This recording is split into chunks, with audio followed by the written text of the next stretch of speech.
The Angry Chicken is a production of Amove TV. Bookmark amove.tv for more gaming and esports shows. The Angry Chicken is directly supported by listeners like you via patreon.com/TAC. Everyone, get in here!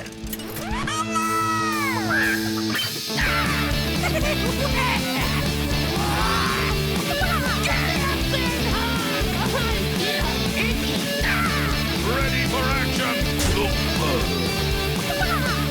I've got the beast in my sight. A podcast about Hearthstone, Heroes of Warcraft. This is The Angry Chicken.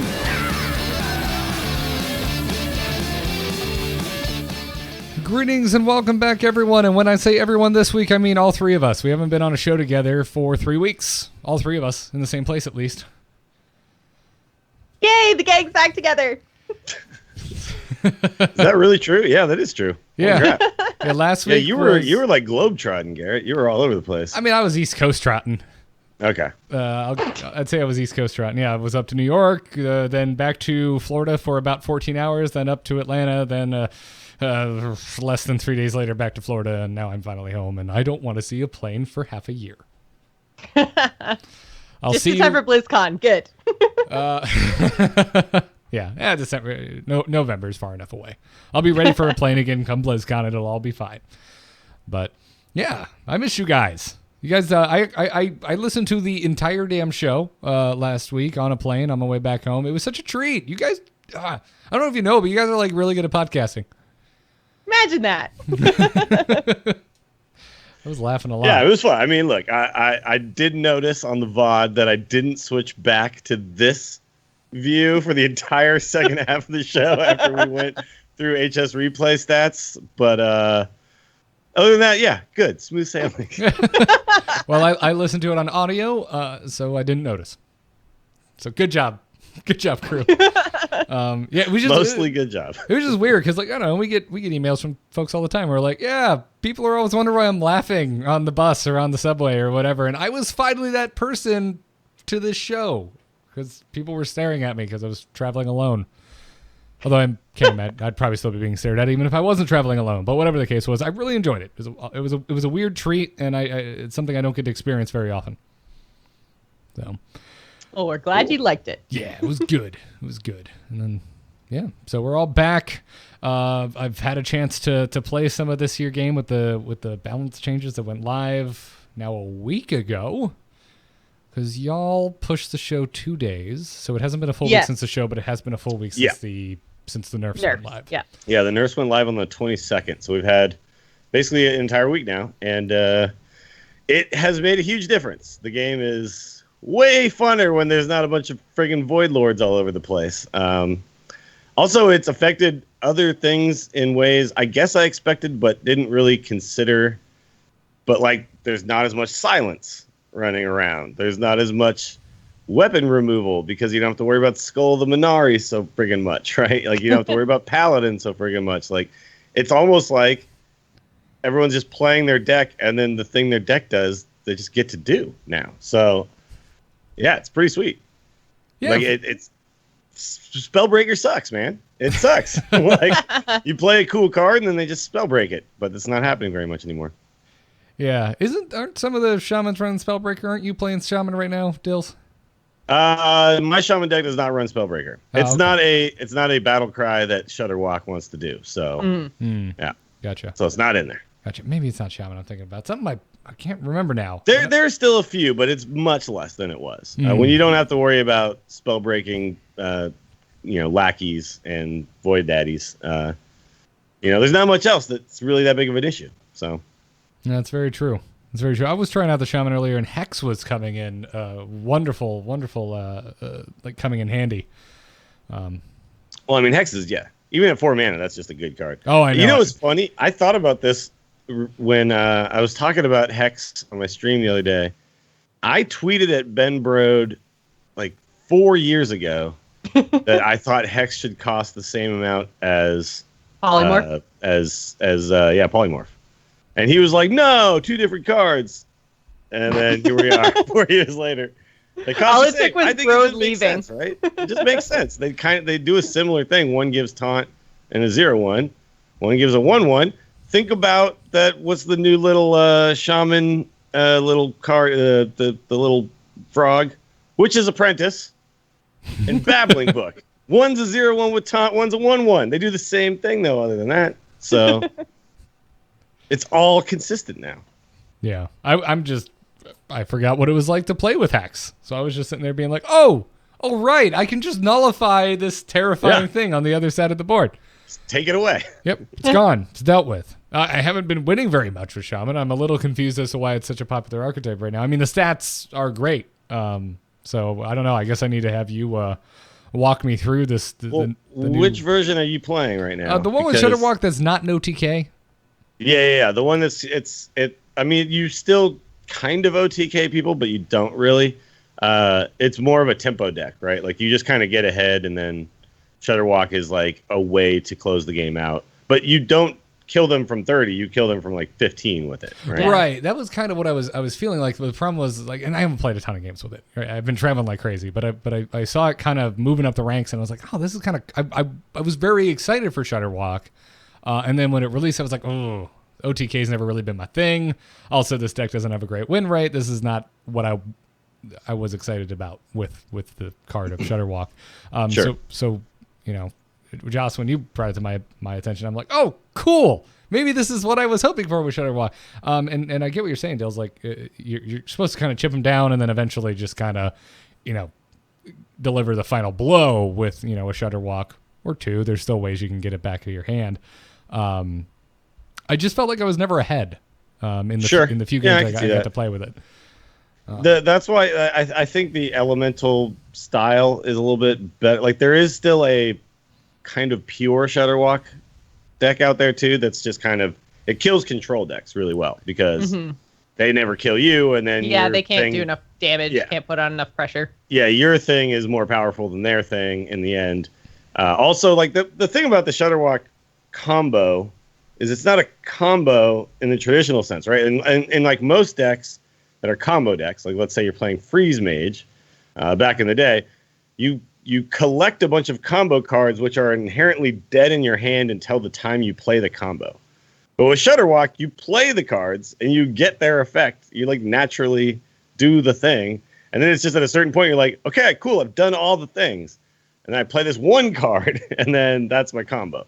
So it's a weird deck because it doesn't fit into the traditional combo archetype, but it still acts as a combo deck, right? So I do think that's why the elemental version I've had more success with, because you're kind of playing the game naturally. Like you play Serenite Chain Gang because it's defensive. You don't just play it for the effect in the end of the Serenite. Yeah, with Shudderwock, yeah. You play Life Drinker at some point because it heals you and deals 3 damage and puts a 3/3 because it's a great card. Okay. I think we can just you just win on this one, Jocelyn. I think we can just let you have this. You called it. It has made its way. You have Hagatha, you have Calamos, you have Primordial Drake, you have Mind Control Tech. You have like all these cards that just do something good for you when you play them. So. Like you tend to live, and then all of a sudden you're like, boom, Shudderwock, and then game over. Ooh, okay. I find with Hagatha, as soon as I stopped making totems, that felt like when I lost the game. Like really? every time I played her, I don't know what, maybe I just have terrible RNG luck, but I was just like, I felt like I had a whole bunch of spells that weren't helpful to me, and I'm just sitting there like unable to create any kind of board presence at all. So I was just getting smacked in the face, and I'm like, oh, this feels really bad. Well, it also depends on the version you're running. Like the version that I was running, like I'm running the one that has the Hemet in it. The Hemet. Right, I don't have Hemet, so I'm not. Okay. All right. So this might be the disconnect because I too avoided the Hemet list because I don't have Hemet. And even though I did have to craft a couple legendaries for the other variant, like the other non-OTK Shudderwock deck, I was still just sitting there being like, 1,600 dust for Hemet. Like, it just doesn't seem worth it. He's not useful in a lot of decks currently, so I can see why. He's not a must-craft type of thing, for sure. But he makes this deck really go because You hem it away, everything, and then by the time you like play Hagatha, Shudderwock is coming real soon. Yeah. Like you shouldn't play Hagatha and then play like 10 more turns. You know what I mean? Like the game should be close to Shudderwock time at that point. So and that's what you're just really using does. Hagatha as just a board clear, just a. And also the Hagatha battle cry happens over and over again with Shudderwock too, so it helps you at that point continue to clear the board. Yeah, and it just gives you value as the game goes on. Like you do play so many minions in this deck that by the time you do Hagatha, you might not have the necessary board clearing spells, and then just playing minions allows you to sometimes find them. Yeah. I tell you what I like about it. I'm very intrigued, even though I've had a terrible time trying to eke wins with this deck, is that it feels Cthulhu to me. Like you were talking about that combo. I can see that. Yeah. Even though you're right in the fact that it's a combo, even though you're not looking to have a bunch of specific cards in hand all at the same time. You're just trying to play a certain amount of cards to develop your later game card. And the more I think about it, the more interesting Shudderwock is to me now in this post nerf world, where these type of Shudderwock decks are getting off the ground, because it makes me excited for the future. With Old Gods, we knew there was no more Cthulhu coming. Like we knew that like if you were going to play a Cthulhu deck, you were always going to have to include at least X amount of these disciple cards, and it was never really going to change. Whereas Shudderwock's going to be interesting to watch the evolution of, as long as new battle cries get added to the game. Oh yeah, that Shaman it's crazy. can play. And think about how wild, like Shudderwock's always going to be a potential thing in wild. Because you have all the battle cries. Yeah, And crazy. I Brand. mean, wild people are playing like Lotheb and stuff. So like after you play your Shudderwock, like 3 Lothebs go off and they can't do anything the next turn. Yeah, it's pretty nuts. Yeah. So It is. I will say this though: the current version is funny because it doesn't have like the little elemental guy that doubles your battle cry. It doesn't have the guy that makes things cost less or whatever. So sometimes with this current version, you will play Shudderwock and Grumble will go off like before the Serenite Chain Gang, and you just won't get more Shudderwocks. I've noticed a lot of people playing it against me where they play it and they just don't get another Shudderwock. I'm like, oh, cool. Well, now I just win. And with the version that I'm running too, you do have Primordial Drake and Hagatha. So sometimes like that goes like the Grumble doesn't go off, and then I deal 5 damage to my own Shudderwocks, and then I don't have like a strong board of a bunch of Shudderwocks afterwards, which is like the other byproduct sometimes of the deck is that you might not win because life drinking happens a bunch of times. You might just win because you make a board full of 6/6s and they can't deal with that. So, but because the battle cries happen in random order, you just kind of get unlucky sometimes. It's weird. It didn't used to happen with the other version. I was going to say, so with the other version where you're discounting your elementals and you have your things go off twice, You're or murmuring before you Shudderwock, and so you guarantee that everything happens twice no matter what, right? Right.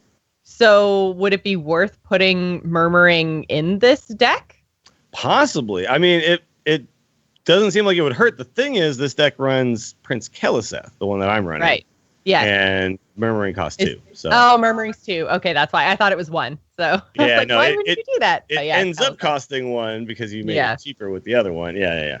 The other thing you can do is you can put 1 murmuring in. You could technically, if you want to, put 1 murmuring with the Keleseth, I guess, but you can also just take the That's Keleseth always out. risky, It's not, right? I don't know. Keleseth isn't totally necessary to be But if you honest. take Keleseth out and you put murmuring back in, aren't we just getting closer and closer to the old Shudderwock? Yeah, and that there's a reason that Keleseth is there is because it helps the game plan sans Shudderwock. It helps the game plan like to get there. So Yeah, and where there's Serenite Chain Gang, there is always the do I put Prince Keleseth in this deck? There's always that pull. Playing 2 3/4s for 4 with taunt is pretty sweet. So I caught myself a couple times with that exact, like, I'm not sure what to do with my mana, and I'm just sitting there, and there's a buff Serenite Chain Gang, and then I go, oh yeah, of course you idiot.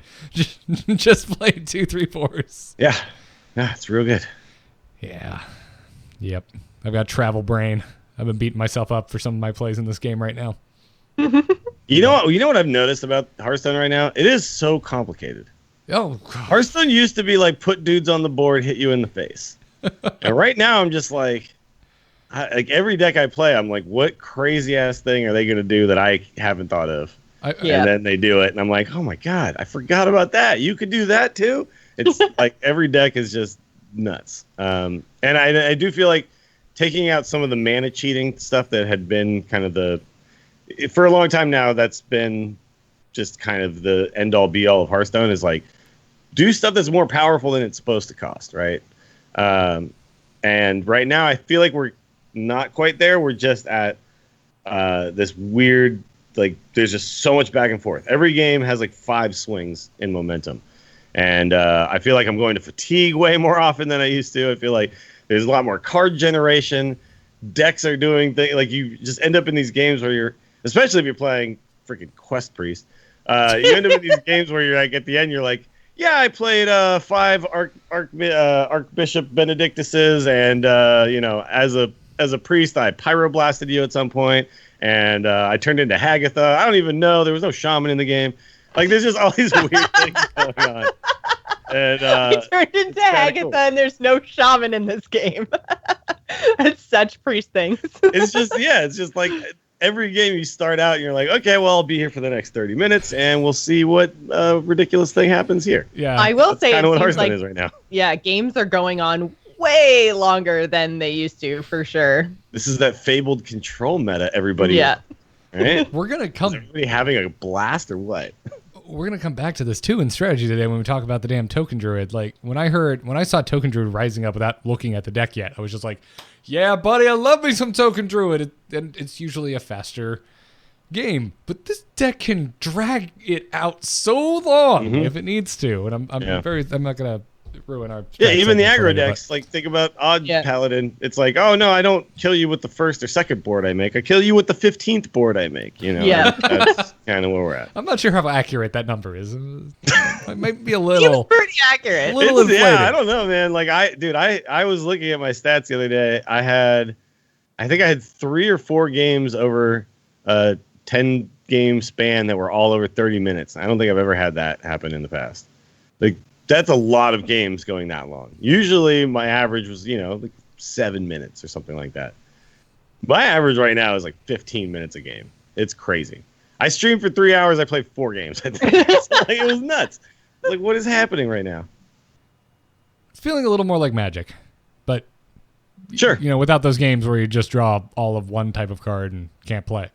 But see, like, Magic too. Magic is more. The term permanent makes so much sense when you think about Magic. Like, I put a card on the board and it's there. This card is now here and it's not going anywhere. Hearthstone is like, when you have these 30-minute games, it feels like so much more has happened, right? Are you saying that Hearthstone is a constant reminder of the fleeting mortality? Yeah, sure. No, but it's just, in Hearthstone, like, the board that happened 20 minutes ago is 20 boards ago. Like, there's just so much back and forth in the constant change of the board state. Whereas, Magic, like, I put 5 things on. I'm like, well, I just want to attack with these because I want to use their effects or whatever, and then they last forever. Hearthstone doesn't work that way, so it just feels like when a game goes on for 20 minutes, so much has happened, right? Yeah. Yeah, especially right now. You are not wrong. Things are pretty crazy. I felt like matchups were pretty what's the word I'm looking for? Polarized before the changes. Sure. And I'm not sure they still are. Like, at first when I got in and started playing, I was like, oh, this feels kind of rock, paper, scissors still. But I don't know. I've played a lot of what should have been favored matchups that have not gone the way I expected since the change. Yeah, and what we should do? We should get into our news, because I was reading through some of this stuff, and it seems like that's kind of what they're talking about. Yeah. All right, let's do it. Good news, everyone! Yeah, so it's a pretty quiet news week, so we're going to go back to an interview that we haven't had a chance to talk about yet, and that is from IGN. Friend of the show here, Cam Shea, sat down with both Ixar and Peter Whalen and talked about the latest round of Hearthstone nerfs. Now, we're going to talk about just some highlights from the very beginning of the interview. I recommend you go and read it in full over on IGN. We got a link in the show notes for you. But in kind of broad strokes, they were talking about the Call to Arms nerf, and Ixar said that was basically in his words, quote, addressing a power level issue. He continued to say, quote, they are a few percentage points higher than a lot of the other decks. So kind of confirming.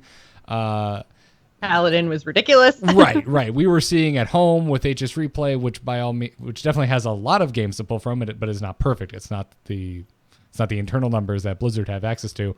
So that's what we were seeing here with things like HS Replay, and it's good to know that at least that is somewhat in line with what's happening internally over at Blizzard.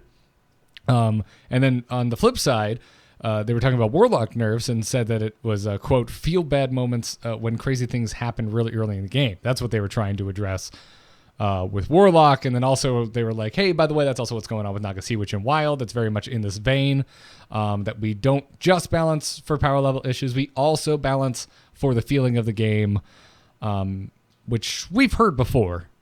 Mm-hmm. But it's kind of where my head was at with those things. I was like, well, yeah, because we've spent so much time on this show talking about Warlock, and I don't want to retread that. But our point here was, yeah, we can beat it. We all can all beat it. All three of us have a positive win rate against Warlock. We're just bored. So I think and either bored or just like, even when you get the win, it still doesn't necessarily feel like a fun game to play. And I think that's kind of what he was addressing in a lot of his comments here, because he was also mentioning how, they can track all the stats that they want, but stats are never going to capture the feel of a Hearthstone game. So, win rates aside, there still need to be other factors that go into nerfing cards and changing things around. Yep. Yeah, and also if you take into account rank 25 to Legend, win rates kind of, I think, get skewed. Yeah. Like they don't matter so much. If you put, let's put two. Like this is why I really like. There's a series that they've been doing on OmniSlash YouTube channel, where like Firebat and Stan Sifka will play a matchup like 5 times or whatever, the same deck against each other a bunch of times, and you kind of just see like, okay, this matchup is definitely skewed in favor of this deck because of these things, right? Like they just line up against each other incorrectly, right? And one deck just comes out on top most of the time. And when you look at like a rank 25 player misplaying all the time and whatever, it's like, okay, yeah, they're playing Q block and they've been told it's the best deck, but they don't know what they're freaking doing, and so they're not winning with it, right? Shudderwock is a great example of this. I watched so many people misplay this deck like crazy against me, and I'm just like, yeah, you should have beat me easily, but you just made like one bad play at one point, and the game kind of like flip-flop. So even though like I'm sure Blizzard looks at these things and goes, yeah, this Q block isn't actually the end-all be-all of the best decks in the world. If you take the top players and have them play, that's where I think it gets more polarized, right? You watch these tournaments, and it's very clear that one deck can't beat the other, and it's just it to me, like that's what you want to solve. You want to make it so that decks don't have these polarized matchups, right? You don't want Quest Rogue to just always beat any control deck it plays. You want there to be some back and forth and some ability to try to like use your own knowledge of the game and skill to overcome slightly bad matchups, but not be in this like 80-20 kind of situation. And that's what I think these nerfs really fixed. Yeah, I think you're absolutely right. I mean, there's always going to be a little bit of that polarity around, right? And on the competitive side of things, that's very much why bans are a thing. Yeah. No, I mean that's yeah. And hopefully when the client gets its tournament mode, I wasn't going there. I was like biting tongue so hard. I wasn't going there. It's why this is so important to competitive play, because it's what levels things out. It also brings ultimately strategy back into the equation, right? Which is, what do I build my lineup around? I build it around what I'm banning. So yeah. Anytime like Jocelyn, when you went and competed at, it was DreamHack, right, in Toronto? It was just the HCT tour stop. HCT, gotcha. Yeah. That's what it was. It was interesting listening to you talk about your deck building strategy, and that's a meta level discussion that is really fascinating to consider when you're looking at any pro player's lineup when they're going into a tournament. It's like, well, why did they bring these? What are they looking to target? What are they looking to ban? And I mean that's my favorite part of all the tournaments that we've got going on right now, and all the HCT tour stops is like seeing all the different ways that they're like what they're trying to target and how they're building their lineups, and even how bands change like lineup to lineup. I mean, that all the bands I find to be some of the most interesting strategy that there is in competitive Hearthstone. So hence the tongue biting when it comes to tournament mode beta. Right. I think we've done all we can. Yes. Yes. We've given it our all. So. By the way, this little piece here where they said a general metric to keep an eye on is how many different archetypes are at about 50% win rate. I do like that idea, like that they want there to be a lot of decks around that.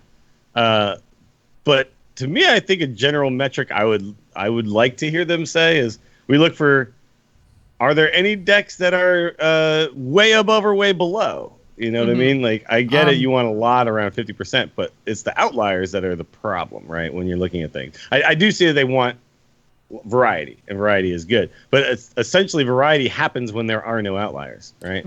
I mean, they've talked at length about outliers in past interviews. I mean, going back to Undertaker days.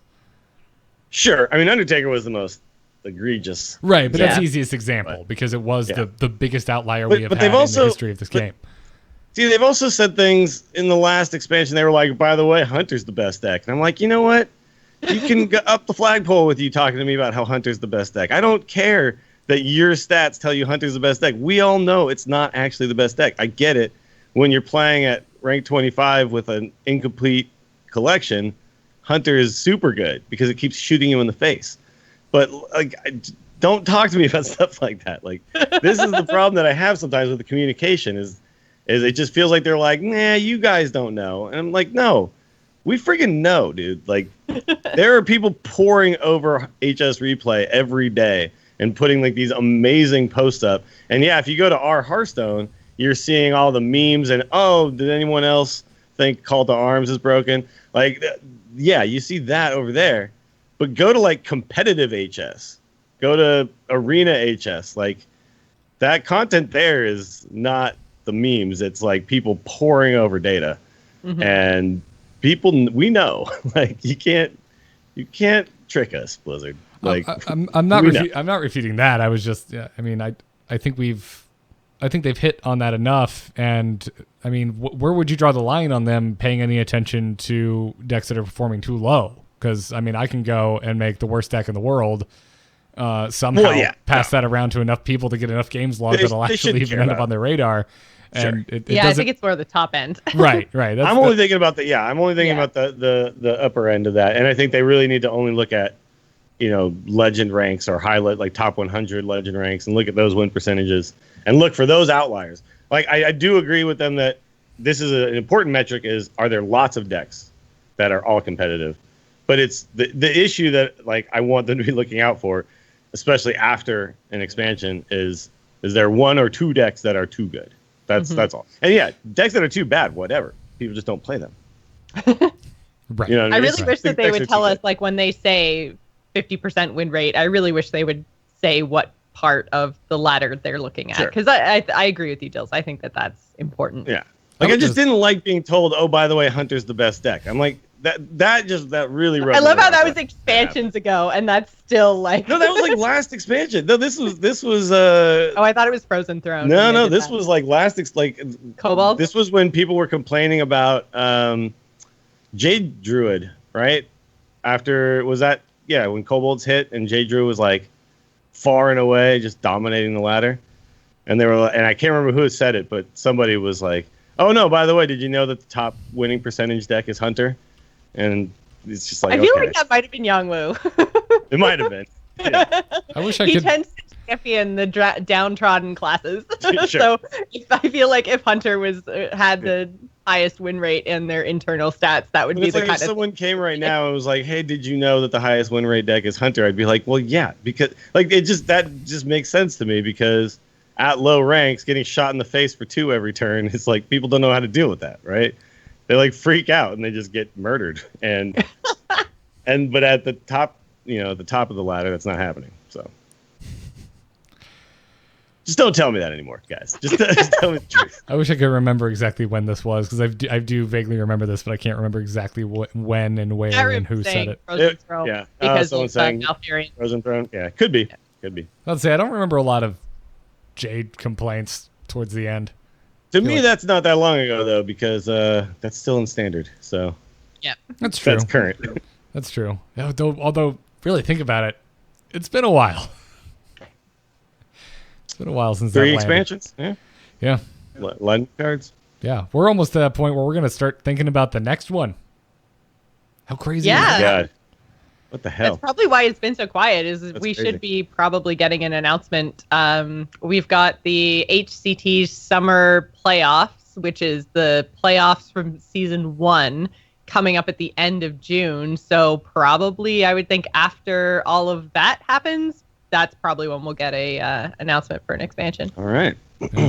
Well then. I'm having serious trouble remembering when our mid-year expansions dropped, except Nax Ramus, because I distinctly remember being in the Keys in the middle of July, being like on hotel freaking Wi-Fi, being like, "Come on, download! It's the first update to Hearthstone. Come on, let's go!"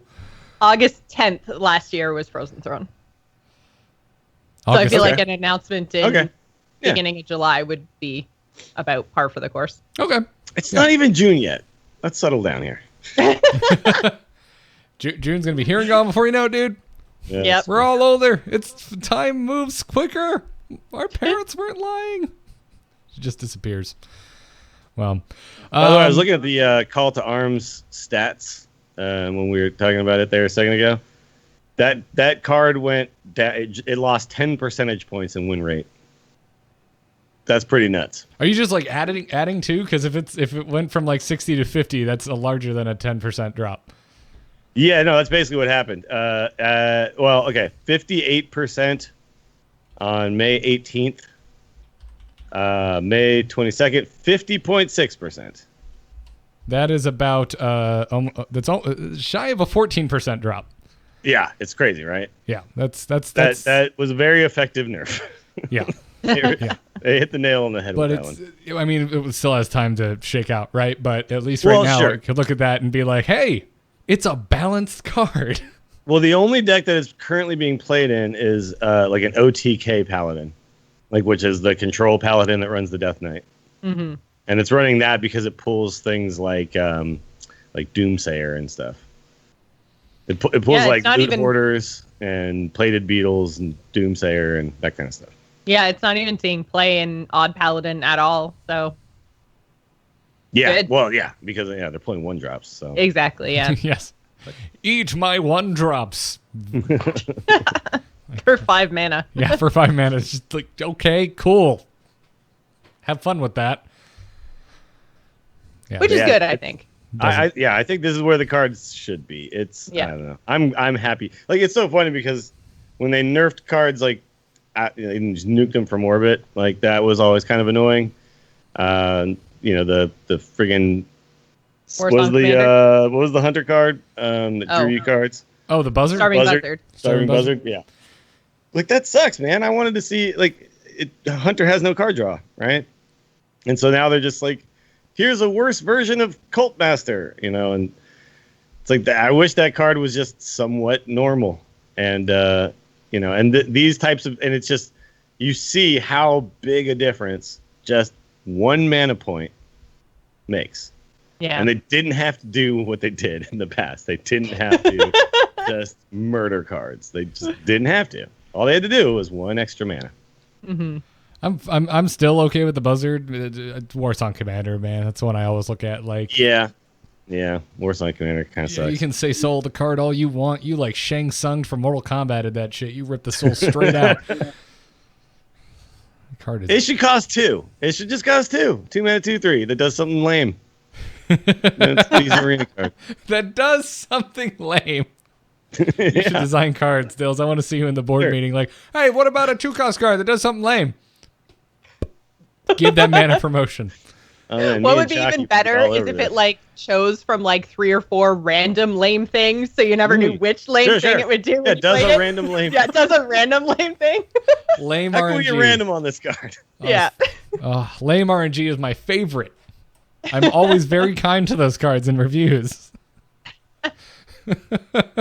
Random chance for stealth, random chance to damage one random thing, and it'll usually hit your face. Enjoy. Thanks. Well, this has been fun. Before we move into strategy and talk about Token Druid, let's take a break and thank one of our sponsors today, Rover. They are back. If you are unfamiliar with what Rover is, Rover gives you access to wonderful pet sitters in your area, and you can check this out by visiting rover.com/angrychicken. And if you're wondering who these sitters are, they could be folks like you and me that go to Rover and sign up. However, only 20% of the sitters that are ultimately accepted to become Rover pet sitters. And then they pop up on the app. You can search, book, favorite sitters. You can pay them all through the app. I have used this multiple times now for our 2 adorable little chihuahuas. And it makes things like, I don't know, going to Atlanta to do a Heroes panel very, very easy. Because I can leave and I can find a place to keep my fuzzy family where I know that they're going to be well taken care of. When we first used it, we were like, well, how do I know who to pick? And there's reviews right there for each pet sitter. It's right in the app. We found a great sitter that, no joke, is less than 2 miles away from us. So right around the corner. Her name is Heidi. We've been using her. The first time that she came over, like, she was sending over like photos of playing with our dogs with their stupid, little chihuahua tongues hanging out of their smiling faces, which we love because we're weird about our animals, guys. Oh, you're weird about them too. I know you, listener at home. I know when you're gone, you're like, what's my little dog doing? Or your cat. Or your ferret. And that was a really cool experience we had because the first time we used Rover, we were just gone for the day, and we're like, yeah, just come over, pop in for half an hour, let the dogs out, play with them if you want. That's all you got to do. The cats, they'll be fine. They're cats. But she still like topped off the cats, filled the water. We didn't even ask her to take care of the cats.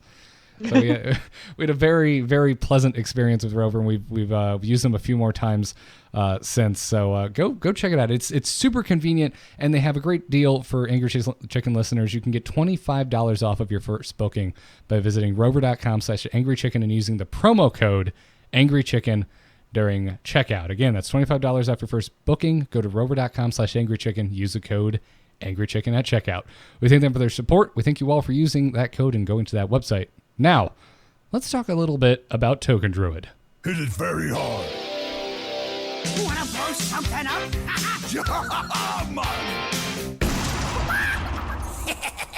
Time to pay. So, Druid lives, apparently.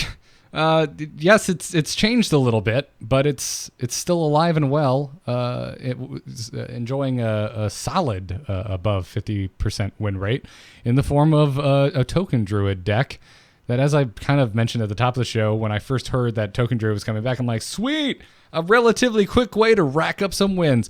No, this runs so much armor, this game can keep going a long time.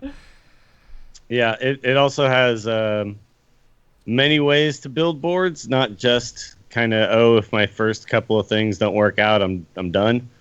You can Spreading Plague late in the game and end up with a whole bunch of 1/5s and then Savage Roar people to death with those 1/5s. It's kind of nuts, like how many times you can build boards. And it's weird because I thought Whispering Woods was gonna kind of suck as a card, because it's the only real archetype a lot of people were thinking about was just this big hand druid. But this really has not taken off at all. It's not done much at all. But what this deck can do is it can build big hands and then Whispering Woods and then Soul of the Forest, your Whispering Woods, right? And then it's just like, oh, now I have a board that's definitely going to be around next turn. The one issue that I have with this deck is in the current meta, there is a lot of Quest Priest around, and that means there's a lot of Psychic Screen around. Yeah. So that is the one and even death nail to this deck. Yeah, and some of the Quest Priests are also playing one copy of Master Spell, I think. So yet another thing that the Control Priests are definitely playing a copy of Master Spell. I'm not playing that in my Quest Priest, but also Quest Priest just puts up a bunch of walls and then goes to 40, and you can't really Savage Roar them down. But I really like that deck. Yeah. But against everybody else, this deck seems to have, especially in a world with a lot less Void Lords. Yeah. yeah, token Druid has a pretty big chance of beating almost anybody if you just get that kind of nut draw and you get that Soul of the Forest out, and then suddenly Savage Roar is dealing like 27. You know. Yeah. Yeah, I mean, it's not a favorite matchup against Quest Priest, but I mean, looking at what the stats we have available to us, it's still pretty close. Like, it's not horribly unfavored. Yeah, I'm trying to find like how many matchups are actually unfavored. There's not very many. Taunt Druid, Combo Priest, and Quest Priest. Yeah, okay, that makes sense. Yeah, apparently all Warlocks. Yeah, if we look at the overall Warlock and Warrior appear to be the worst, and if we actually go down and look at those, Sure. it's still favored against Zoo Warlock, which at least with this particular deck Snapshot is the second most played Warlock that this deck has gone up against, but even Warlock is grossly the most played Warlock deck, and it does not do well in that matchup. No. And these all make sense. Like, these heavy control decks are gonna be the ones that can beat token, right? But against any other like type of an aggro-y style deck or a tempo style deck, like, you're going to be able to kill them because your burst potential is just so much better than everybody else's. Savage Roar is just that good when you get any board to stick. Yeah.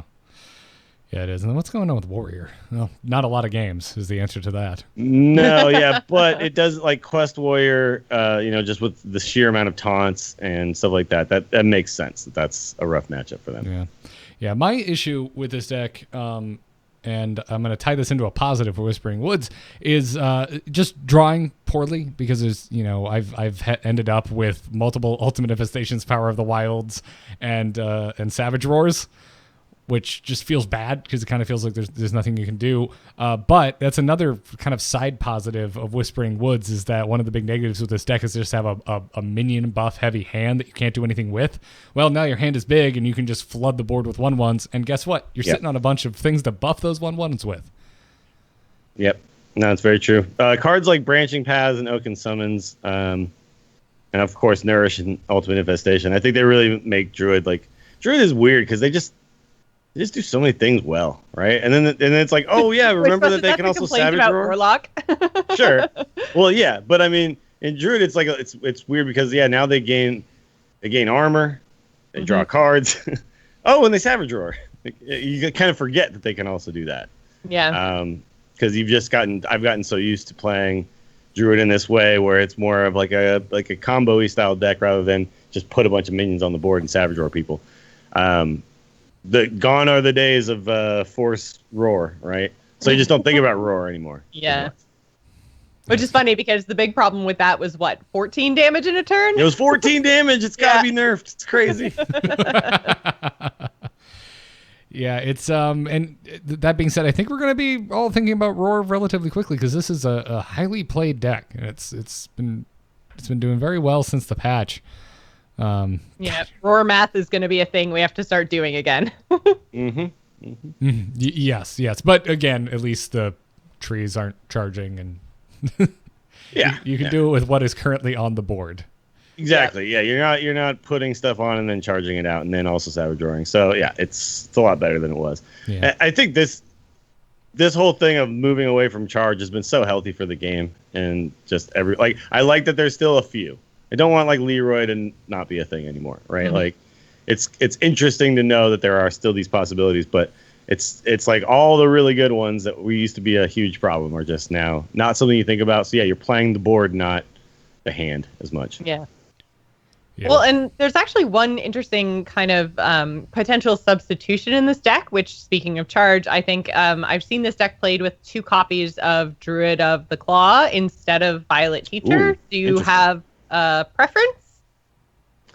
I think Violet Teacher just makes sense for this deck, but yeah, that's an interesting idea for sure. I've definitely seen more Druid of the Claw in the last week or so than I think I've seen in forever. I think if I were to take anything out there, I'd maybe take out the Arcane Tyrant for a Druid of the Claw. I don't think I'd take out the Violet Teacher. They're too important for building boards. Yeah. Arcane Tyrant feels so good, though, when you Ultimate Infestation. Yeah. Any other scenario, it feels pretty bad. Like, even if I Ultimate Infestation, it's already in my hand, I still just...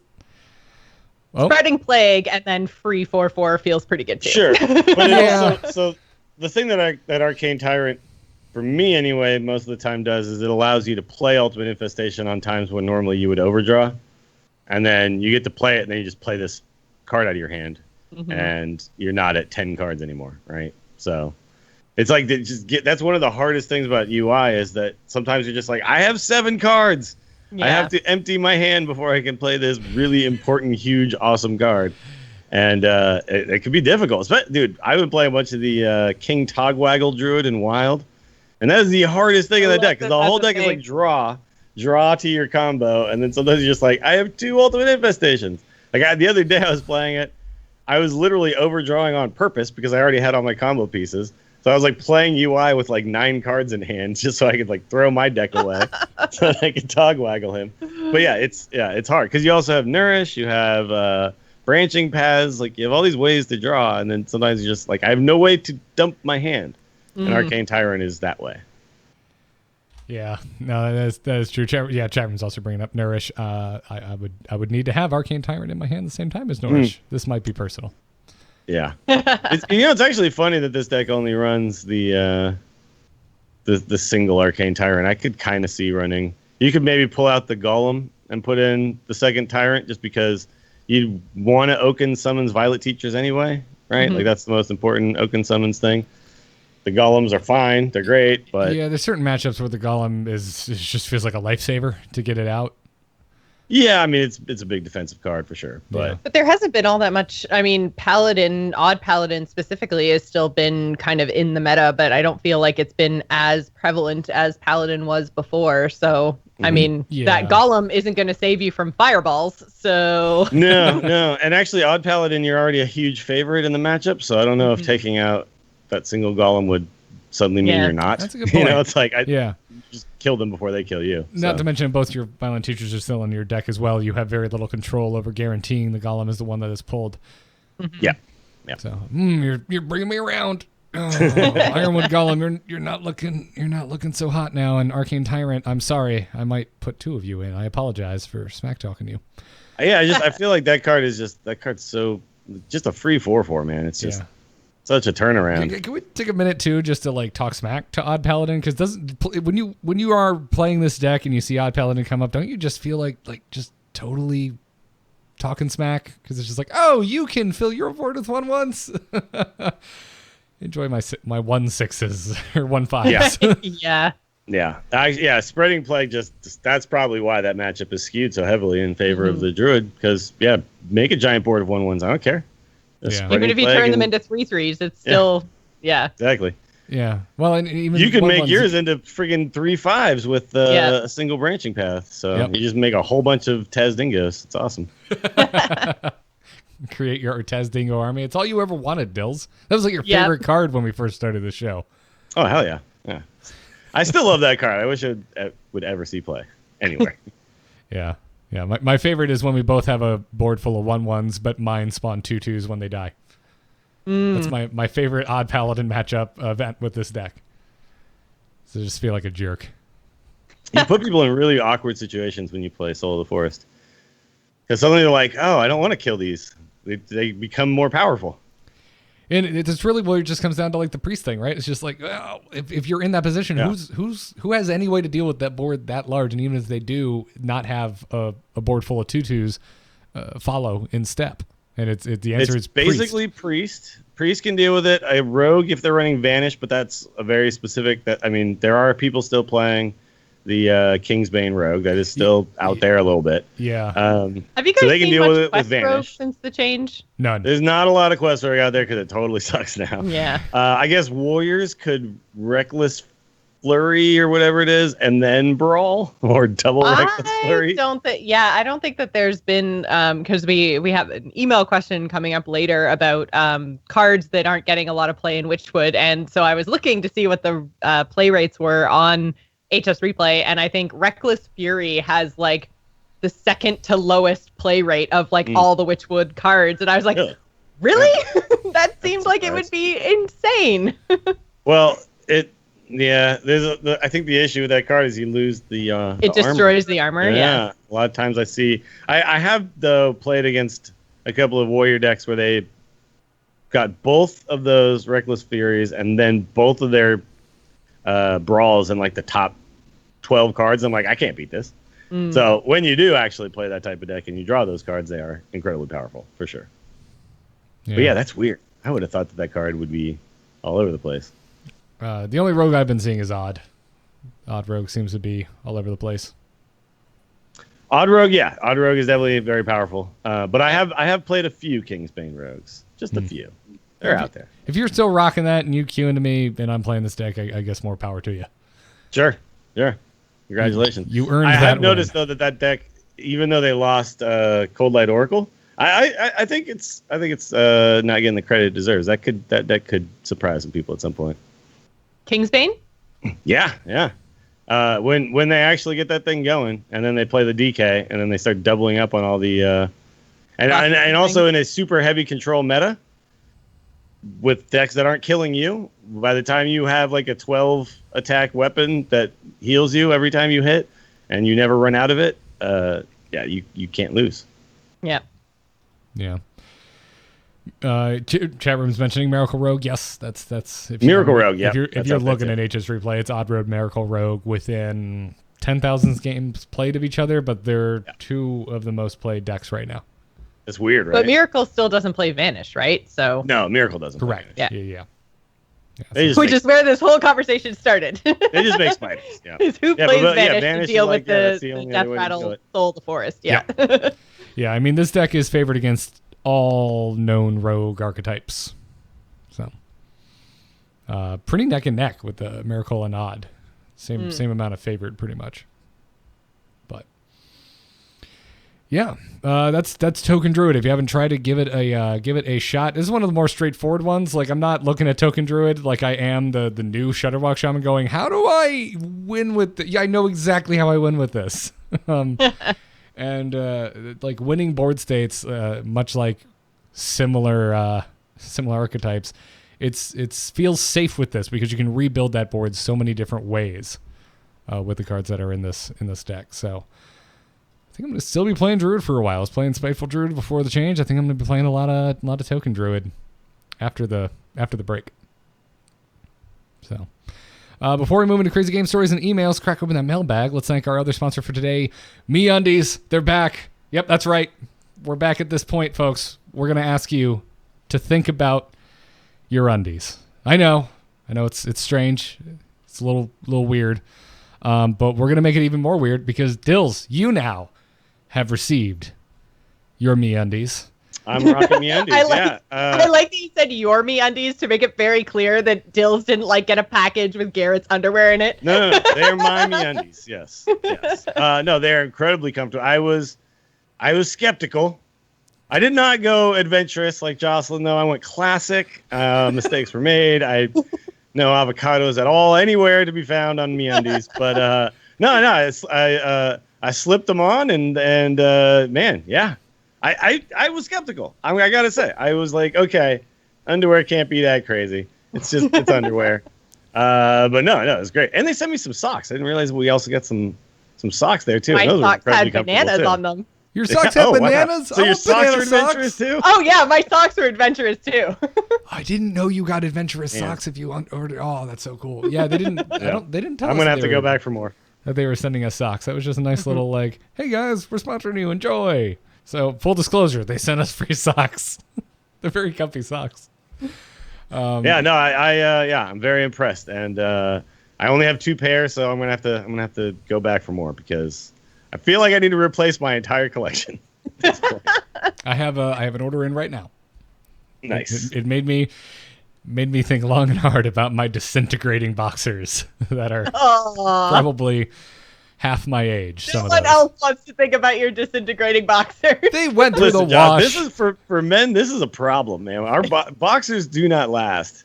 Really? And yeah, no, they do. So they just apparently you can't put them in a dryer. Did you know this? This is the problem. There's my mistake. I guess. Yeah, if you're supposed to hang your boxers to keep them from getting absolutely destroyed. But ain't nobody got time for that. I'm supposed to do my laundry, then take a specific part of my laundry and hang that while I dry the rest of it? No. Screw that. Welcome to Girl World. Do you have any idea how many articles of girl clothing are not allowed in the dryer? No, and I never want to know. Oh, this is going to go off the rails. So I'm just going to remind everybody that MeUndies also have a 100% satisfaction guarantee. If you do not love your MeUndies, you will get your money back. Check them out. They're all made from that same lensing micromodal material. This is the whole reason we're talking about our underwear publicly. It's very soft. It's extremely soft. So go check it out. They have a wonderful offer. Even there. Like you're wearing nothing at all. So they have a great offer for TAC listeners. Go and check it out. If you are a first-time purchaser over at MeUndies.com/TAC, you will get 20% off and free shipping. Again, that is 20% off your first pair of MeUndies, free shipping. They always have that 100% satisfaction guarantee, and you get all of that by visiting MeUndies.com/TAC. We thank them for their support, and we really thank you all for using that code. We've been getting a lot of very positive feedback from our sponsors here on TAC. So when you use these codes, it helps the show out a ton. So we really appreciate it. Thank you all. Now, Crazy Game Stories, which might be about underwear. Who knows? Is the whole world gone crazy? You're in trouble now. You got it!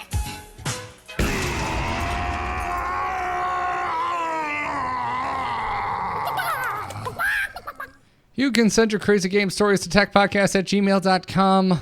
Who do we have today, Joss?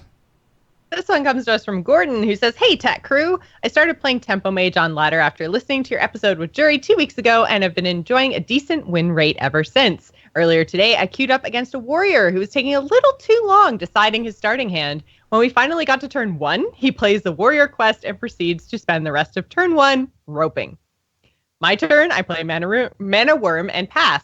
On turn 2, he armors up and ropes again. Okay, I thought he must have a bad connection. This can't still be a thing.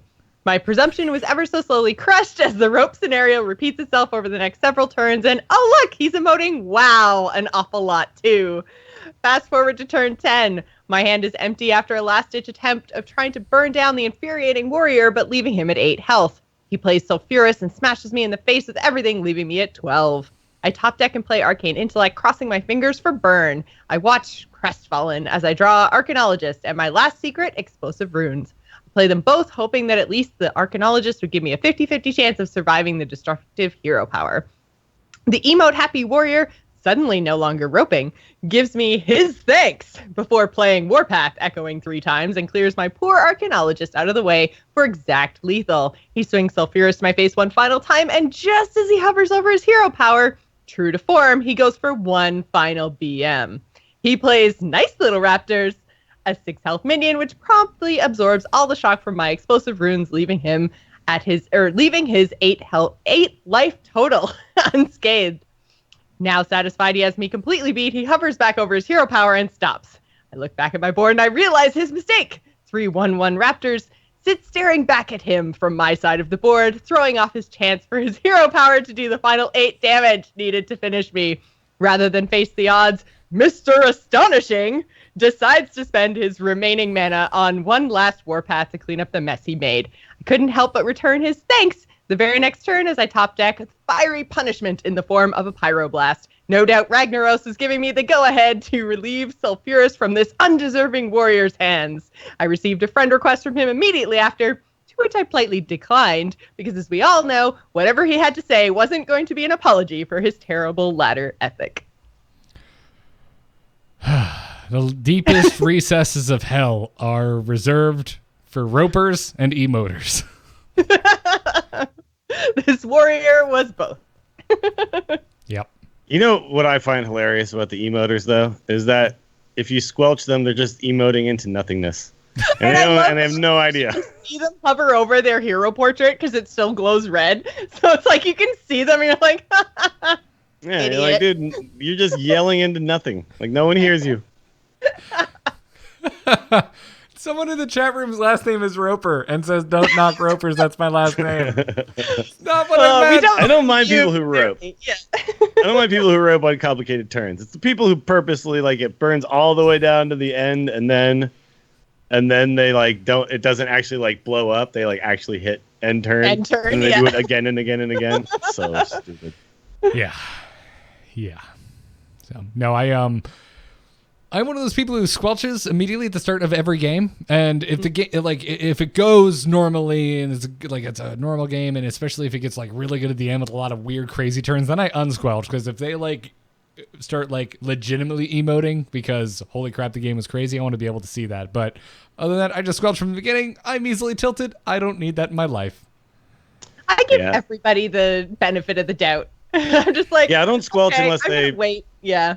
If they emote me like 3 times in a single turn or whatever, then I'll squelch. But I do enjoy a little back and forth emoting from time to time, right? Like, so, something crazy happens, they'll be like, "That's incredible," and I'll be like, "Thanks," like that kind of stuff. I like that. I like doing that stuff. Yeah, if I'm But if you emote a bunch of times in a row, I squelch right away. I just miss sorry. Can we just have a moment of silence for sorry? Because I use that legitimately, sincerely all the time. I might have been the only one, but I did, and I missed it. No, a lot of people did, but a lot of people also used it, to be douchebags. I would. There's a fair counterpoint that is you may have been using it legitimately, but most of your opponents probably didn't think you were. That's true. I wish there was like an "I'm not a douchebag" emote at the beginning of the game, so I'd be like, everything I'm saying right now is sincere. You go into your settings and there's a checkbox that just says legitimately, and it adds legitimately in front of sorry. Yeah. Actually? And your character's portrait will move their eyes to the top. They will look up when they say actually. You're wonderful. Wow.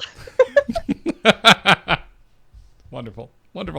Before we take some emails, I want to thank our patrons supporting us over at patreon.com/TAC. You hear the little message at the top of the show, but we want to we always take a break and thank some of our more recent patrons. If you're unaware of it, Patreon is an opt-in way to subscribe to the Angry Chicken and support the three of us. The show's always going to be free. That's not going to stop. But if you would like to give us $1 or $2 an episode, patreon.com/TAC is where you can do that. And on this episode, we want to thank the following patrons: Marcus G, Christopher D, and Jim A. Thank you very much, everybody. Again, patreon.com/TAC, best way to support the tech crew. Now let's wrap the show up with some emails. Hello? Hello, it's me. Hello? Just quickly, do you get my message? Yep. Oh. Hello, brother. You can send your emails to the same place, tacpodcast@gmail.com. And I'd like to remind everyone, we just had a big patch, so we don't really have any up-to-date emails chilling in the inbox. So if you write in with a solid question or conversation starter that is post-patch, a very good chance it's going to make the show. So send them in, tacpodcast@gmail.com. Jared writes in and going to kick us off this week and says, what is one Witchwood card that has seen little to no play that each of you hopes sees more play moving forward? Whether it's your favorite card, more interesting, more memey, creates a new archetype, etc. So this is what you were referencing earlier, Jocelyn. And you were so kind as to include a link to something I didn't even know I could do on HS Replay, which is sort by like the percentage of decks in HS Replay's database, which is extensive, that cards appear. And so you can very quickly see which cards from just Witchwood particularly are seeing little to no play. Yeah, there's also even a column there for times played, so you can see the number of times a card has actually been played in the games of Hearthstone that HS Replay is tracking. And I've got to say, I'm kind of surprised, especially even with the deck that we talked about today, that splitting Fester Root hasn't seen more play, because it makes a whole bunch of little token dudes, right? It's the 4/4 that splits into 2/2s that splits into 1/1s. But the turn you play it, it's just a 4/4. It's just a 4/4, yeah. I just wish that there was for something there, because I think that's really cool card design. You need to be able to cheat it out. I'm with you though. This is the first. This is the first thing in this list that sticks out to me, because I remember when we were looking at this, all three of us were like, "Man, that's a cool card." Like it's like, so it does see some play in Arena, because the cards that it goes up against, they're all in buckets, right? Some of the cards it goes up against are really bad, so it's and in Arena, on a turn 8, you're a little more likely to be able to just play a 4/4 and not get completely punished by it. But in Constructed, if you're playing a 4/4 on turn 8, the other guy's probably like, okay, cool, well, I'm gonna just destroy you now, because every deck is built around making tons of tempo, right? So yeah. So but it is a super cool card. It's just I think the card that surprises me that it just doesn't see that much play is Chameleos. I was very surprised that Chameleos didn't become just like a staple, but Like I put it in my Quest Priest, but it's not in the popular version of it at all. Yeah, it's one of those cards that can kind of come in and out. It's kind of like one of those flex spots in a couple of decks. And I think it really comes down to, I think, a point that you made, Dills, back when we were even evaluating all the cards. And the point you made about Chameleos was, like, yeah, it seems really cool, but, it's not going to see that much play when it comes to pro decks because they're already hand reading. So that's why they are the pros, is they already know what's in the other person's hand. So it's a card. You're putting a card into your deck that's not your card, right? And like a lot of times, like decks are built around 30 cards being things that I specifically want to do. Mm-hmm. And Chameleos is like, oh, and then one of your cards, right? Like, the reason why you play Crystalline Oracle is it's a death rattle, so it helps you get your quest done, right? And you end up getting one of their cards, but it also does this other thing for you. And Chameleos doesn't necessarily do that for you. I just think it's super cool, and I have a gold one, so I threw it into my version. But yeah, it's just one of those cards where I think so many people were so excited about it, and in practicality, it's not actually better than just a card you chose to put in your deck, right? So I'm also sad about Black Howl Gunspire. Well, yeah, we all knew that card was going to suck, though, right? I just wanted it. I just wanted it to be good and fun to play, and it just didn't end up like that. So no, I was sad that we were right. Hard. And again, it's too expensive to do what it does. One card that I really, really wanted to be super good was Glenda Crowskin, and I have had some fun with it. I made an Echo Zoo deck with Glenda in it that runs Snow Flipper Penguins and Sea Giants, and it also runs Happy Ghoul and Voodoo Doctor. Wow. And sometimes you make an entire board of 3/3s, and sometimes you make an entire board of 8/8s, and sometimes you make an entire board of 1/1s. But most of the time you just die. So, but it's still like a card where I'm like, man, it's like Houndmaster Shaw. Like that effect is so powerful, but you can't really build a deck around it because it's a one of. You can't put two of it in your deck. Mm-hmm. And so you kind of end up in this thing where you're like, if I had more ways to capitalize on this effect, if I had other cards that kind of did this, sure, like I could see that. But when you're trying to build a deck around this one legendary, that when it happens, it might not actually be that good. That's just, it ends up falling flat. Can I just say how happy I am that Dollmaster Dorian is not seeing a lot of play, because that dude is creepy AF, and I'm so glad, that he's not all over the place. Though. I love that card. Yeah. I love the art. That's a sad one for me. Yeah, it's. I feel like that's a card that we might want to watch out for, though. At some point, something's going to happen with that, right? My extremely personal one is probably Totem Cruncher. I really wanted a Shaman deck to exist where this card was good in it. Well, he's adorable. I just love cards that interact with your totems. totems. Played, but he's adorable. The bottom card, the least played card, Night Prowler.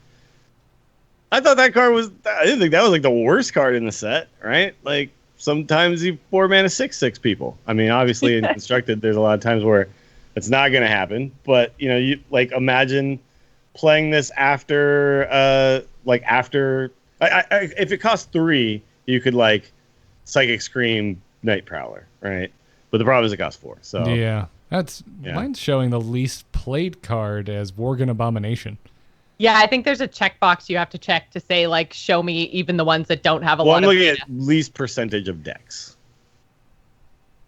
Like, least times played? Sure. Yeah, it's Cursed Castaway is what I have. Oh, you're talking about, You're like, even if you look at you have to tell it to include everything. Yeah, I'm looking at things that are over point whatever percent. Yeah.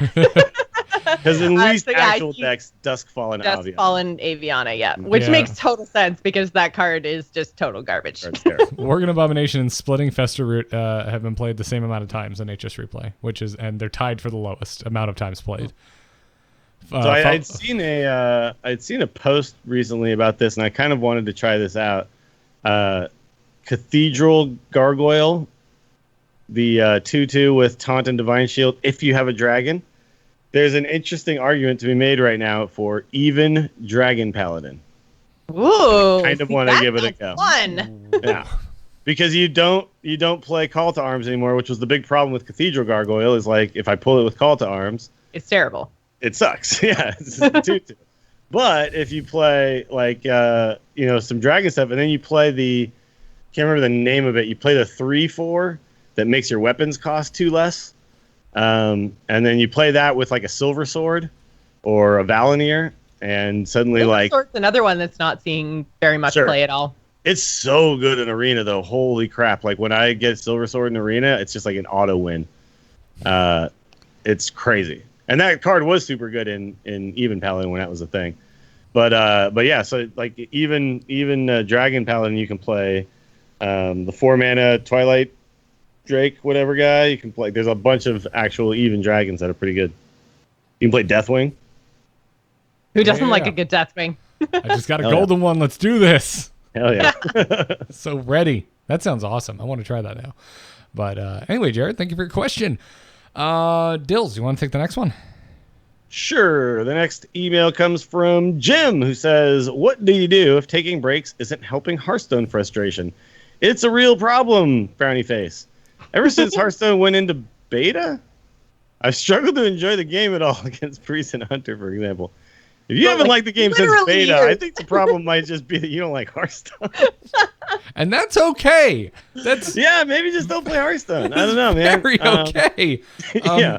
I am Not so for everyone. confused. Like, why are you putting yourself through this? Yeah. If you don't, Well, I think he's saying that, like, very specifically, he hasn't liked playing in matches against Priest or Hunter the entire time he's been playing in Hearthstone. So there's always been those classes that he's totally frustrated against, and even taking breaks, I guess, isn't helping from the frustration of Hearthstone. So do you guys have any other than just like taking a break from the game and coming back to it again? Because we've had questions about ladder anxiety before, but like, is there anything else that you guys do maybe that's Hearthstone related, like looking at stats or watching streams or stuff like that? Like, is there anything you do to kind of get rid of your own frustrations? I think this is the first time my answer is no. No? I mean, yeah, I just, if I'm If frustrated even the with breaks Hearthstone, aren't I helping, then just turn it off. Yeah. uninstall. Just stop. Yeah, just, I've literally been streaming Hearthstone, and I'm getting just the worst RNG or something like that. I'm like, I'm not playing Hearthstone anymore, and then just play something else. Like I'll be like on stream. Like that's the only thing you can really do. There comes a point where you have to for your sanity. And I'm glad you're bringing up streaming as an example, Dills, because it's kind of this expectation that like Hearthstone is the banner underneath your stream. This is what we're doing, and even you getting to a point where like, guys, I'm having a bad time. Let's do something else. Let's enjoy ourselves, and you should do that in real life too. And there's less pressure because unless I don't know, you have an audience in your living room that really wants to watch you play Hearthstone. But it's just one of those things. If you don't like it, don't do it, man. Right. I mean, Jim doesn't specifically mention breaks here, so obviously take a break. For the love of God, take a break. Well, no, he said taking breaks doesn't help his Hearthstone frustration. Are there any other? Oh, I missed. Oh, yeah. Yeah. Yeah, now I'm seeing it. Yeah, I mean, it's a game where you're going to go up against priests and hunters. So, if it's truly that negative of an experience for you, my only thing is, during your breaks, do you play other games?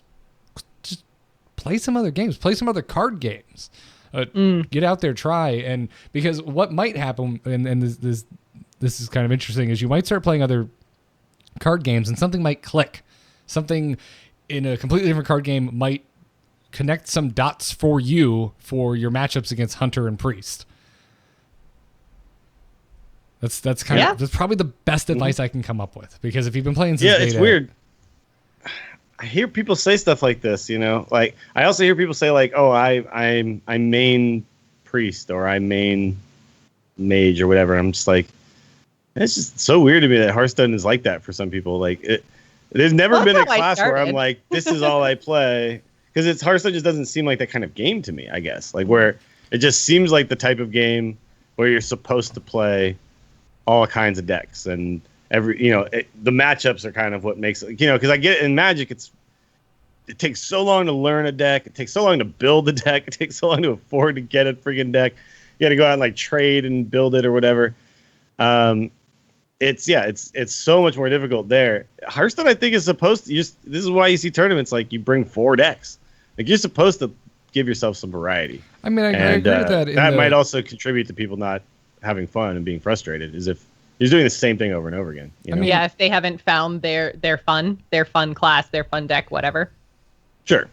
Yeah, and I do get like people don't have big collections, and I have free to play accounts where I don't have big collections, and it's hard. There are some decks I'm just like I can't build a priest, like I just can't. So I do get that, but I encourage people like don't get locked in Hearthstone, because I think it is the kind of game where that can add frustration to your gameplay. Like try different things. It's one of the best things about Hearthstone. To a certain degree, I would meet that with saying that I am a lot more inclined to main. I would consider myself predominantly a paladin player.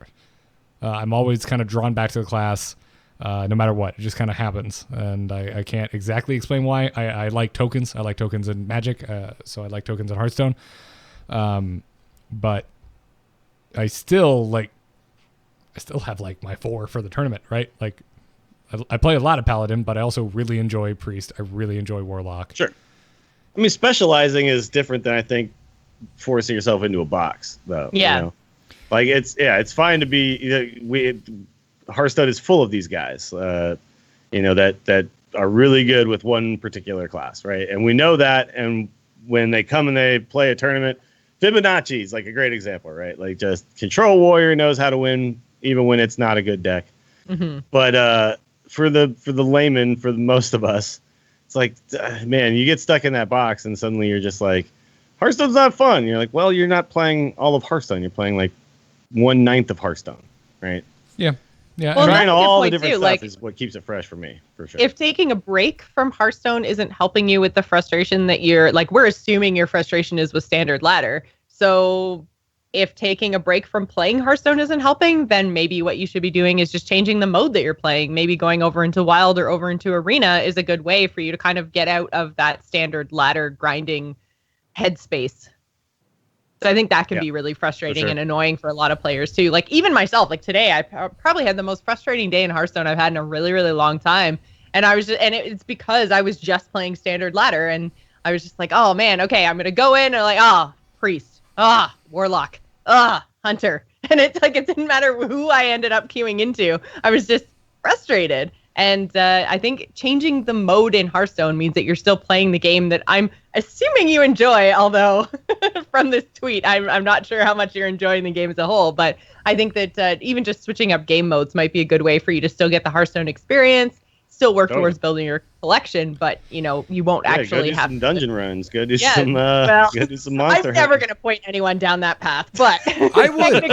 I mean, look, if he's not having fun doing the other stuff, that might be the right thing. I would point him down that path right now. I'm actually rather enjoying it, and I think it's just because I've stayed away from dungeon runs for so long that I'm like, oh, this is fun again. Yay! I'm not winning, and I'm still getting mad at 7 wins, 1 loss, but.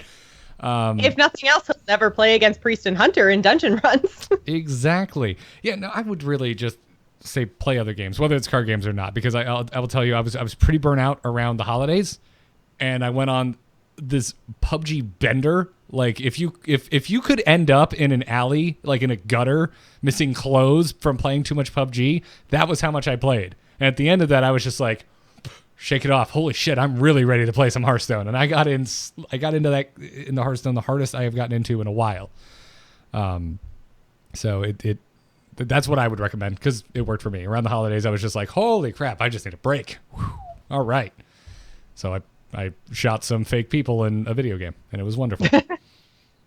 But just enjoy some other experiences, whether within game or out of game. Because you never know. And you may find that the game's just not for you, and that's completely okay, Jim. Like, obviously, we're a little biased here, but I don't think any of us are going to be like, yeah, there's something wrong with you if you don't like Hearthstone. I don't know what that voice is, but it's the voice of the judgmental Hearthstone player, I guess. So, Joss, you want to take the final question for today? Sure. This one comes to us from Chris, who says, I consistently hit rank 5 most months, but find it difficult to get from 5 to legend, and I really want that card back. Is there a best way to grind out the last 5 ranks? And then in brackets, he says, I also tend to play off meta or lower tier decks, which probably doesn't help. I'm going to say you have 2 separate goals in this question. One goal is to play off meta things and have fun, and the other goal is to get to legend. in the top 5 ranks. If you're playing off meta and low tier decks, you're gonna have a hard time, and you're going to have to put in a crazy amount of time to actually push for those last 5 ranks. If your goal is to hit legend, you need to just play the best deck. And that's the show, folks. No, it's true. I mean, I struggled to hit legend for a really long time, and then I was like, okay, let's stop messing around with all these fun meme decks. Just get it done. Yeah, and then get the legend, and then it meme. just happened. So, Yeah. you also do have to understand that it's, even with a really good deck, it's going to take a long time. So from 5 to legend, you need 25 stars, right? Yeah. So let's say you're 125 and 100. That means you played 225 games, right? And that's a 55% win rate. That's 225 games. So yeah, that's a thing. And if every game takes 6 minutes, 1350 divided by 60 it's 22 hours, 22 and a half hours. If you have a 55% win rate and play 225 games, and your average game is 6 minutes long, And you're starting at rank 5. and you're starting rank 5, Yeah. 22 hours of Hearthstone. Yep. So it's a commitment. Yeah. Yeah. So get in there and do it, I guess. The thing I also always kind of add in for people who are, being like, yeah, I want to do this for the first time. Like, play when you're, like, what you enjoy is killing it. So, if Jade was your thing, go to Wild, actually, is the answer right now. You missed the boat? yeah. Is that what you're trying to say, Garrett? Yeah, you missed the boat in standard anyway.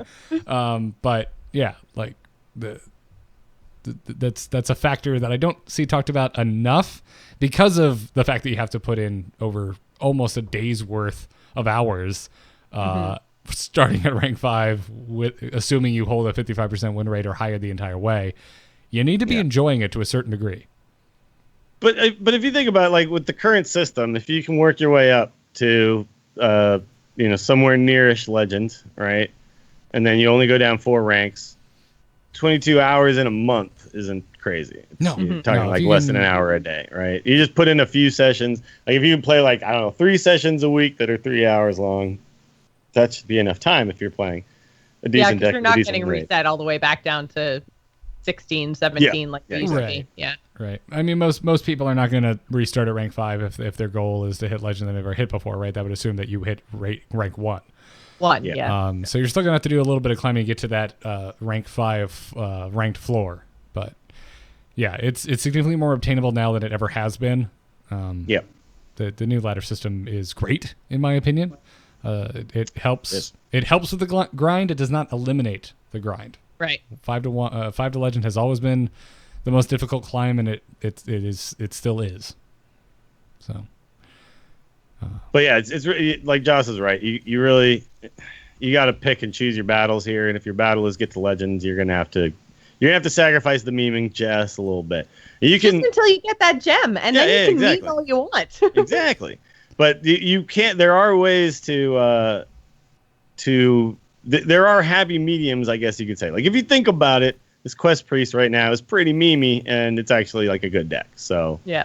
The games would take forever, though. It's really, because see, that's the thing. Like, I'm having fun playing Quest Priest right now because I just never die, and not dying in Hearthstone feels really good. I'm sure I'm super annoying to play against, but I don't even care right now. But my games are like 15 minutes long. So, I mean, I am not getting in nearly enough games to make it anywhere near legend, regardless of my win rate, because they just take forever. So, if you can play 20 games in an hour with a super aggro deck, or you're playing, 4 games in an hour, that's going to make a really big difference. So, those games are really long. But it's so cool. It's one of my favorite decks in Wild employs the priest quest, and it also has Reno, so you can see the type of person that I am. That's a super fun deck. So the first time I queued up this Quest Priest, by the way, the very first time, like I was like, nerfs had happened. I was kind of keeping an eye on what everyone was playing. I was like, oh, look, Quest Priest, that's cool. Queue it up, mirror match, very first game. Oh no! And we both Benedictus each other, and so how long did that game take? That game took, it was like 35 minutes or something. He's still playing it. He's still playing it. It's going for the Guinness record. It was nuts. Yeah. And it almost turned me completely off the deck too. I was almost like, no, I'm not gonna do this to myself anymore. But then I persevered and I kept playing and it became fun. Yep. I'm just looking for, if anyone has a recommendation for a solid fast deck right now, I just kind of want to climb real quick. Tempo Mage. Tempo. I don't want to play Tempo Mage. But it just kills, it just burns people out. Yeah. I know, it just kills people. I guess I don't have 500 wins, so that's the other thing. I always said, combine it with another goal. You got a class. Is there a class that's really good right now that you don't have 500 wins with? There's a little bit of an extra incentive. You know what else too is Odd Paladin. Odd Paladin's still a pretty good fast deck. Yeah. I've kind of sworn myself off Paladin for a little while. Sure. The thing about the Odd Paladin is funny is I see a lot of people misplay with that deck too, where on turn 4 or something like that, they're playing 2 cards. I'm like, the whole point is this hero power, man. Just hit that button every single turn because you just never run out of gas with that button. But people they get so locked into oh, I got to do the most tempo thing. It's no, you have time with this deck. You'll never run out of stuff because you just hit the button. Hit that button. I am considering Odd Road chat room. Thank you for the suggestion. It's on my radar. I'm thinking do I want to go down this path? Odd Rogue is pretty gross. Odd Rogue for sure. Yeah. Yep. That's definitely one of those that's up there too, and it's pretty quick. And then we talked about it, the token druid, yeah. Spellhunter too actually can burn people out pretty quick, but it's kind of turned into more of a Rexar deck these days than which I do enjoy. Rex. That's the thing I really like decks that play a longer game. It's where I kind of find the most joy. But right now I just really would love to just knock out 4 ranks. That'd be nice. Sure. So yeah. I have been having that problem too, where it just feels like climbing is so slow right now. Yeah. That's, I don't know. It's hard to get a consistent win streak going. It's hard. There's so many decks out there, and even if you pick kind of a good one, you tend to run into bad matchups at some point. Well, that's the cool thing with the overall. That's the positive takeaway I have for this balance change is that it feels very much like after an expansion hits. Oh my god, I have no idea what's happening. Sure. I cannot get a consistent win rate. Yes, we have a vague idea what's happening. I mean, I think we've had a pretty inconcrete conversation today about what beats what and what's on the rise. But it's still even just what I'm going up against and the consistency. There's a lot of options right now with what to play, and a lot of new things to learn. So, yeah, it definitely felt like it was easier to climb way back in the day when there was 1 or 2 decks that were really good because you were playing either or and you knew the matchup and you were pretty sure what you were going to come up against. Now it's just man, everybody seems to have at least one good deck, if not multiple good decks. I struggle to think of a class that's actually doesn't have a playable archetype right now.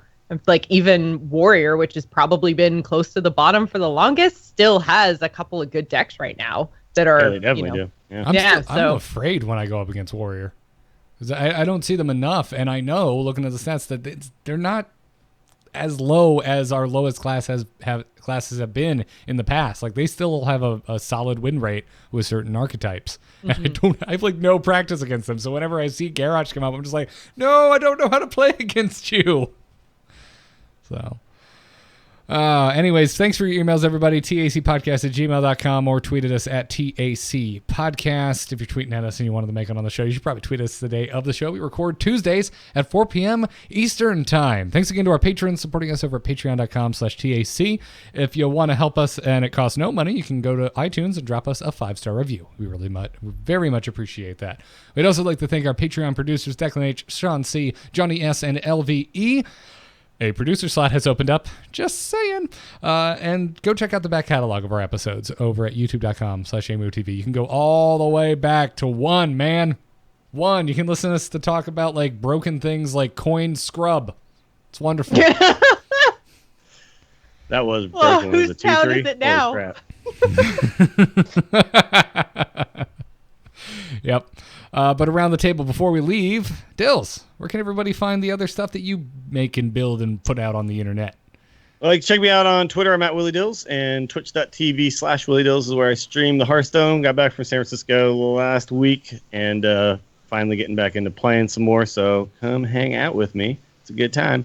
Also, if you like wrestling, 1-900 Wrestling I do with Justin Robert Young. I like wrestling. Yeah, it's fun. Wrestling is fun. It is fun. Jocelyn, Just a what good about you? time.